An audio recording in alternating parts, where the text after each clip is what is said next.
ರಮೇಶ್ ಜಾರಕಿಹೊಳಿ ಮತ್ತು ಸಿದ್ದರಾಮಯ್ಯನವರ ನಂಟು ಒಂದಾನೊಂದು ಕಾಲದಲ್ಲಿ ಹೆಂಗಿತ್ತು, ಹೇಗೆಲ್ಲ ಇದ್ರು ಅವರಿಬ್ಬರು ಅನ್ನುವಂಥದ್ದನ್ನು ನೋಡೋಣ. ರಮೇಶ್ ಜಾರಕಿಹೊಳಿ ಮತ್ತು ಸಿದ್ದು ನಟ್ಟು ಒಂದು ಕಾಲದಲ್ಲಿ ಸಿದ್ದರಾಮಯ್ಯನವರ ಅತ್ಯಂತ ಪರಮ ಆತ್ಮೀಯ ನಾಯಕರ ವಲಯದಲ್ಲಿ ರಮೇಶ್ ಜಾರಕಿಹೊಳಿ ಕೂಡ ಇದ್ದರು. ಇವತ್ತೇನು ನಾವು ಅನೇಕ ಜನ ರಾಜಕಾರಣಿಗಳನ್ನು ನೋಡ್ತೀವಿ, Satish Jarkiholi, H C Mahadevappa, K Venkatesh, Raghavendra Hitnal, very close MLAs ನಾಯಕರು ಏನೇನಿದಾರಲ್ಲ ಲೀಡರ್, ಆ ಸ್ಥಾನದಲ್ಲಿ ಆ ಪಟ್ಟಿಯಲ್ಲಿ ರಮೇಶ್ ಜಾರಕಿಹೊಳಿ ಕೂಡ ಒನ್ ಆಫ್ ದಮ್ ಆಗಿದ್ದರು.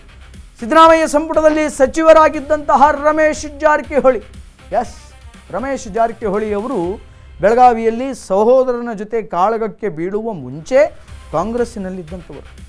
ಅವರ ಸಂಪುಟದಲ್ಲಿ ಸಚಿವರಾಗಿ ಕಾರ್ಯವನ್ನು ನಿರ್ವಹಿಸಿದ್ದಾರೆ ರಮೇಶ್ ಜಾರಕಿಹೊಳಿ. 2013ರಲ್ಲಿ ಯಾವಾಗ ಸಿದ್ದರಾಮಯ್ಯ ಪ್ರಪ್ರಥಮ ಬಾರಿಗೆ ಮುಖ್ಯಮಂತ್ರಿಯಾಗಿದ್ದರು, ಕ್ಯಾಬಿನೆಟ್ನಲ್ಲಿ ಮಿನಿಸ್ಟರ್ ಆಗಿದ್ದರು.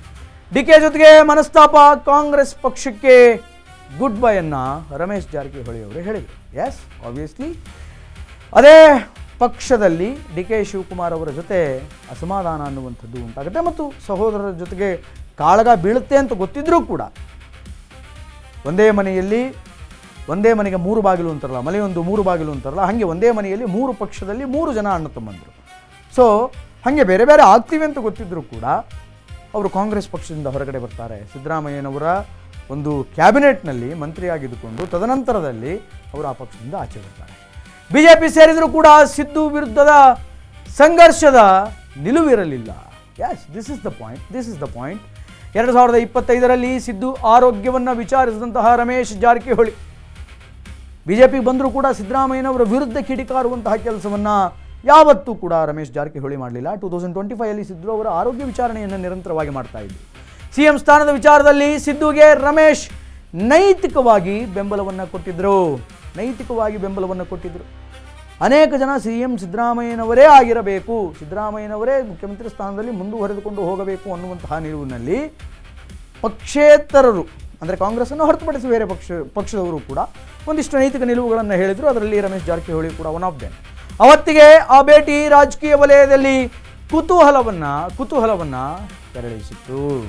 ಎಸ್ ಏನು ರಮೇಶ್ ಜಾರಕಿಹೊಳಿ ಮತ್ತು ಸಿದ್ದರಾಮಯ್ಯನವರು ಇಬ್ಬರು ಪರಸ್ಪರ ಮೀಟ್ ಆಗಿದ್ರಲ್ಲ, ಅವತ್ತು ಏನು ಆ ಒಂದು ಭೇಟಿ ಇತ್ತಲ್ಲ, ಅದು ಬಹಳ ಕ್ಯೂರಿಯಾಸಿಟಿಯನ್ನು ಸೃಷ್ಟಿ ಮಾಡಿತ್ತು.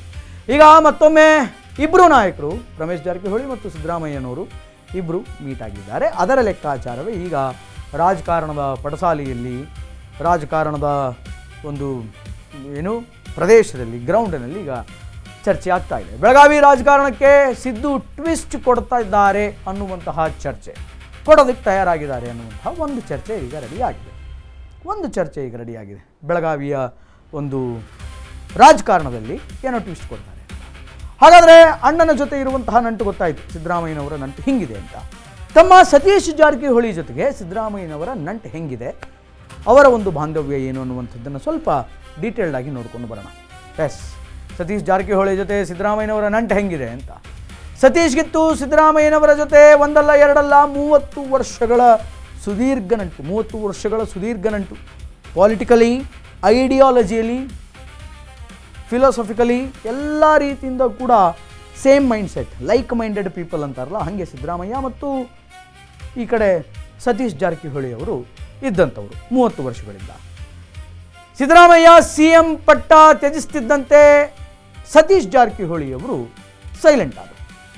ಪೊಲಿಟಿಕಲಿ ಸತೀಶ್ ಜಾರಕಿಹೊಳಿ ಅವರನ್ನು ಗೈಡ್ ಮಾಡ್ತಾ ಇದ್ದದ್ದು, ಅವರನ್ನು ನಡೆಸ್ಕೊಂಡು ಮುಂದೆ ಹೋಗ್ತಾ ಇದ್ದಂತಹ ನಾಯಕ, ಅಹಿಂದ ನಾಯಕ, ದಟ್ ಇಸ್ ಸಿದ್ದರಾಮಯ್ಯನವರು ಯಾವಾಗ ಪಟ್ಟವನ್ನು ತ್ಯಜಿಸಿದ್ರು, CM ಪಟ್ಟವನ್ನು, ಆಗ ಸತೀಶ್ ಜಾರಕಿಹೊಳಿ ಅವರು ಎಲ್ಲೋ ಒಂದು ಕಡೆ ಸೈಲೆಂಟ್ ಆದರು. ಅದು ವಾಸ್ತವ. ಇಲ್ಲಿಂದಲೇ ಶುರುವಾಯಿತು ಮನಸ್ತಾಪದ ಕಿಡಿ. ಅದು ಈಗ ಜ್ವಾಲೆಯಾಗಿ ರೂಪಾಂತರ ಆಗಿದೆ. ಸಿದ್ದರಾಮಯ್ಯನವರು CM ಸ್ಥಾನ ಬಿಡೋದಕ್ಕೂ ಜಾರಕಿಹೊಳಿಯವರು ಕಿಡಿಕಾರೋದಕ್ಕೆ ಏನು ಸಂಬಂಧ? ಸಿದ್ದರಾಮಯ್ಯನವರ ಜೊತೆ ಅಂತರವನ್ನು ಕಾಪಾಡಿಕೊಂಡಂತಹ ಸೌಕಾರ. ಅದೇ ಸಿದ್ದರಾಮಯ್ಯನವರು ಸ್ಟೆಪ್ ಡೌನ್ ಆಗೋದಕ್ಕೂ ಇವರು ಅಂತರವನ್ನು ಕಾಯ್ಕೊಳ್ಳೋದಕ್ಕೂ ಏನು ಸಂಬಂಧ? ಸಿದ್ದು ವಿರುದ್ಧ ಸಾಹುಕಾರನ ಸಹಿ ಸಂಗ್ರಹ ಮಾಡಿದಂತಹ ಆರೋಪ, ಸಿದ್ದು ವಿರುದ್ಧ ಸತೀಶ್ ಜಾರಕಿಹೊಳಿ ಅವರ ಸಿಗ್ನೇಚರ್ನ ಸಂಗ್ರಹ ಮಾಡಿದಂಥ ಒಂದು ಆರೋಪ ಇತ್ತು. ಸಿದ್ದರಾಮಯ್ಯ ಜೊತೆಗೆ ಭಿನ್ನಾಭಿಪ್ರಾಯ ಒಪ್ಪಿಕೊಂಡಿದ್ದಂತಹ ಸತೀಶ್ ಜಾರಕಿಹೊಳಿ, ಸಿದ್ದರಾಮಯ್ಯನವ್ರಿಗೂ ನನಗೂ ಭಿನ್ನಾಭಿಪ್ರಾಯ ಇದೆ ಅಂತ ಒಪ್ಕೊಂಡಿದ್ರು. ಎಸ್, ಇದು ಅಸಲಿ ಮ್ಯಾಟರ್.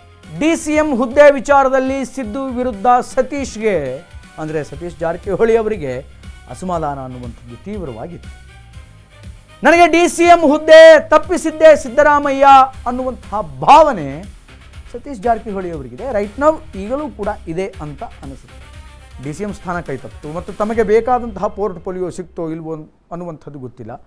ಸೊ ಸಿದ್ದರಾಮಯ್ಯನವರ ಒಂದು ಮಾತು ನಡಿಲಿಲ್ವಲ್ಲ, ಸಿದ್ದರಾಮಯ್ಯನವರ ಹಿಂದೆ 30 ವರ್ಷಗಳಿಂದ ನಾನು ಇದಕ್ಕೊಂಬಂದರೂ ನಾನು DCM ಮಾಡಲಿಲ್ವಲ್ಲ ಎಷ್ಟು ಈಸಿಯಾಗಿ ಅನ್ನುವಂಥದ್ದು ಅವರ ವಾದ. ಇದೇ ವಿಚಾರಕ್ಕೆ ಸಿದ್ದು ವಿರುದ್ಧ ಸತೀಶ್ ಪರೋಕ್ಷವಾಗಿ ಟಕ್ಕರನ್ನು ಕೊಟ್ಟಿದ್ದಾರೆ. ಇದು ಸಿದ್ದರಾಮಯ್ಯನವರ ಮತ್ತು ಸತೀಶ್ ಜಾರಕಿಹೊಳಿಯವರ ಸಂಬಂಧ.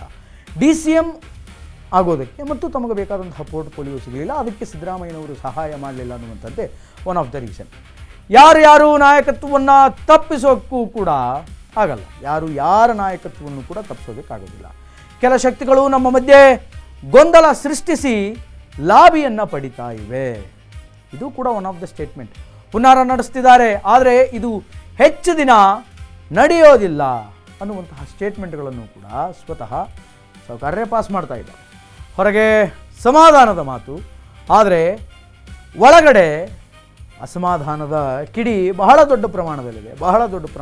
ಬಹಳ ಸೂಕ್ಷ್ಮವಾಗಿ ಪಾಲಿಟಿಕ್ಸನ್ನು ಅಬ್ಸರ್ವ್ ಮಾಡುವಂಥವರಿಗೆ ಮತ್ತು ಆ ಮಾತಿನ ವರಸೆ ಹೆಂಗಿರುತ್ತೆ ಅನ್ನುವಂಥದ್ದು ಬಹಳ ಸ್ಪಷ್ಟವಾಗಿ ಗೊತ್ತಾಗುತ್ತೆ.